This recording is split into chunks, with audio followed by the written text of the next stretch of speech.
Cagayan de Oro City LGU buot pang ipailalom sa General Community Quarantine ang syudad. Atong sayron ang dugang detalye sa live report ni Cyril Chavez. Cyril.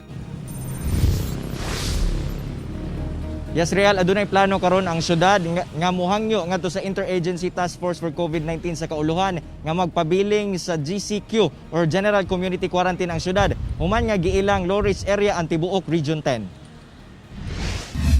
Cagayan de Oro City Mayor Oscar Moreno konsultahon ang mga miyembro sa Regional Interagency Task Force for COVID-19 aron hisgutan kung maayo bang wagtango na ang community quarantine sa syudad. Sigon sa IATF sa kauluhan, nalakip ang syudad sa low-risk area sa Region 10.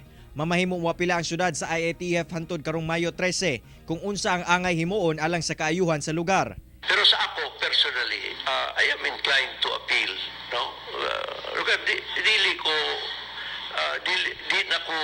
I am not prepared to push our people to the brink. No? So, I am inclined to ask na i-retain ang GCQ.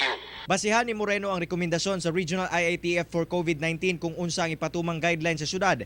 Labi na nga ana sa syudad ang COVID-19 Regional Referral Hospital. Buot ni Moreno nga kontrolado ang pagsulod sa mga tao sa syudad gikan sa laing lugar. Magpabilin gihapon ang katawan sa ilang mga panimalay ug ipadayon ang paggamit sa barangay exit passes. Ipadayon usab ang suspension sa social gathering ug hugot nga ipatuman ang health safety measures. Malls are open, wala na yung mga restrictions sa mga tindahan and all that. Now, moabot ka ng mga 1.3 to 1.4 million warm bodies in the city. Bugat na ang imong problema.